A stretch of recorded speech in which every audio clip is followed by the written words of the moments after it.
श्रीमद् भगवद गीता ज्ञान यज्ञ प्रवचन क्रमांक 251 अध्याय 6 ध्यान योग और श्लोक क्रमांक 19।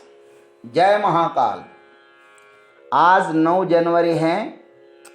आज से उज्जैन नगरी में होने वाले अपने महामृत्युंजय महायज्ञ के पूर्णाहुति के ठीक 410 दिन अब शेष है। जय महामृत्युंजय महायज्ञ। ओम त्र्यंबकं यजामहे सुगंधिं पुष्टिवर्धनम् उर्वारुकमिव बन्धनान् मृत्युर्मुक्षीयमामृतात् समस्त जन कल्याण निरतं करुणामयं नमामि चिन्मयं देवं सद्गुरुं ब्रह्मविद्वरं वसुदेवसुतं देवं कंसचानूरमर्दनं देवकी परमानन्दं कृष्णं वन्दे जगद्गुरुम्। ओम तत्सत्। भगवान श्री कृष्ण परमात्मा अब आत्मा में अवस्थित हुए चित्त के स्थिति का वर्णन दृष्टांत देकर करते हैं। यथा दीपो निवातस्थः नेंगते सोपमा स्मृता योगिनो यतचित्तस्य युञ्जता यागमात्मनः। अन्वयार्थ। यथा दीपः निवातस्थः न इंगते। जिस प्रकार वायु रहित स्थान में स्थित दीपक चलायमान नहीं होता, हिलता डुलता नहीं है, सा उपमा, वैसे ही उपमा माने दृष्टांत आत्मनः योगम युञ्जतः योगिनः यतचित्तस्य स्मृता। परमात्मा के ध्यान में लगे हुए योगी के जीते हुए चित्त की कही गई है। बस ठीक उसी प्रकार दीप के तरह। आइए अब इस पर सद्गुरु के शुभाशीर्वाद से चिंतन करते हैं। यथा दीपः निवातस्थः न इंगते।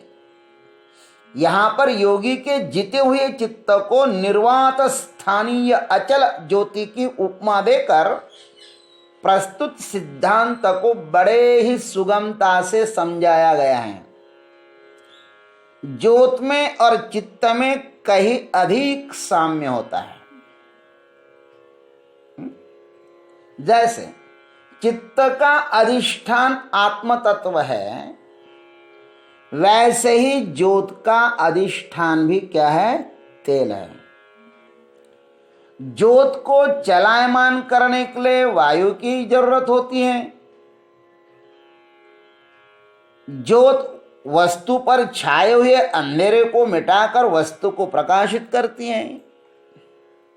ज्योत ही चित्त भी, देखो ज्योत जो है ना, वो क्या करते हैं? वस्तु पर यदि अंधेरा छाया हुआ ना तो उसको क्या करते हैं? हटा देते हैं। वैसे ही चित्त भी वस्तु की यथार्थता को मिटाकर वस्तु को वासनानुरूप प्रकाशित करती है। ज्योत के तत्वों को खोजो तो शून्य ही प्रतीत होगा, वैसे ही चित्त को खोजो तो शून्य ही प्रतीत होगा। ज्योत वस्तु को जलाती भी है और प्रकाशित भी करती है, वैसे ही चित्त भी जीवात्मा को दुख भी देता है और शांति भी प्रदान करता है। ज्योत स्वयं में अचल है तो चित्त भी स्वयं में अचल ही है। ज्योत हमेशा ही ऊर्ध्वगामी होकर अपने अधिष्ठान को आलिंगन देने के लिए तत्पर रहती है, वैसे ही यह चित्त भी सदैव सच्चिदानंद रूप अपने आत्मस्वरूप को अंतर्मुख होकर मिलना चाहता है, उसकी प्राप्ति करना चाहता है। हिलना डुलना ज्योत का स्वभाव नहीं है, वैसे ही चंचलता दुखी होना यह चित्त का स्वभाव नहीं है। 9वीं बात, अधिक वायु में ज्योत समाप्त होने की संभावना है, वैसे ही अधिक विषयाग्रस्त चित्त का पतन हो जाता है। और 10वीं बात कहते हैं, तेल की समाप्ति से ज्योति महाकाश में विलीन हो जाती है, ठीक वैसे ही विषयासक्ति रूप तेल समाप्त होने पर चित्त चिदाकाश परमात्मा में विलीन हो जाता है।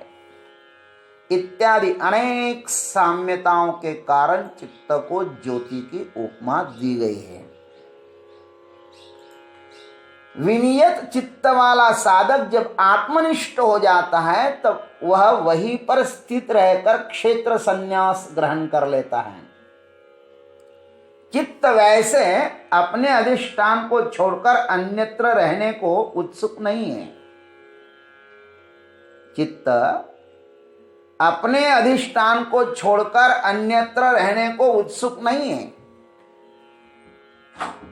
वासनाओं के कारण रहना पड़ता है उसे, बलात् उसको विषय अपनी ओर खींचते हैं और नियंता यह जीवात्मा मोह रूपी नशा की बेहोशी के कारण अपने को दीनहीन मानकर सामर्थ्य होते हुए भी मालिक न होकर दास्यत्व स्वीकार करते हैं। किसका? उन विषयों का। और आजीवन मोहरूपी नशा में लीन होकर दीनहीन जीवन जीने लगता है और अंत में स्वयं के ही कारण अंधकार रूप मृत्यु की यात्रा पर सदा के लिए निकल पड़ते हैं महाराज। परंतु जो मोहरूपी नशा में जागकर स्वयं का ही स्वामी हो गया है वह नियत चित्त हो गया है, ऐसा जानना चाहिए। वह अकंपायमान ज्योतिवत अपने स्वरूप में स्थित हो जाता है। मावली लिखते हैं कि वह तीर्थराज प्रयाग का क्षेत्र सन्यासी हो जाता है। तीर्थराज प्रयाग का क्षेत्र सन्यासी हो जाता है। वह युक्ति योगाच अंग पावे, ऐसे प्रयाग जेत होए बरवे, जेत क्षेत्र सन्यासी स्थिरावे मानस दया चंद। तीर्थराज में जैसी सरस्वती गंगा यमुना ज्ञान कर्म भक्ति सदैव विराजमान रहती है, वैसे ही ये साधक भी ज्ञान में कर्म में और भक्ति में विराजमान रहता है। तीर्थराज के बीच जैसे वेणुमाधव विराजमान है, ठीक वैसे ही इस ध्यान योगी के हृदय में परमात्मा तत्व विराजमान है। भगवान ने इस योग में अंतस्थ तीर्थराज की हर जगह बात कही है। भक्ति रूप भागीरथी की बात उन्होंने मच्चित्तः मत्परः से कही, मच्चित्तः मत्परः 14वें श्लोक से कही। प्रभु को सब कुछ समर्पित करो तो अंतस्थ सच्चिदानंद रूप परम शांति को यह साधक उपलब्ध हो जाता है। युक्त चेष्टस्य कर्मसु,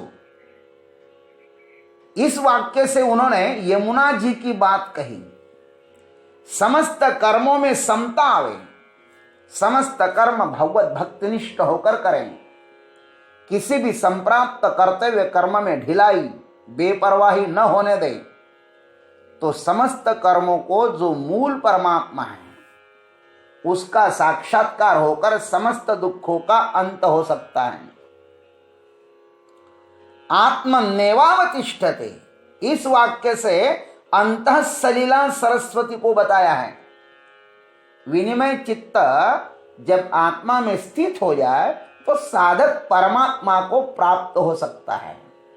किसी भी मार्ग से यह चित्त इस अंतर्यामी में ठहर जाए तो वह साधक गीता जी का ध्यान योगी सिद्ध होता है। ऐसा भगवान श्री कृष्ण इस श्लोक में कहते हैं। आज इतना ही। जय गुरुदेव, जय जगदीश्वर, जय जय महा।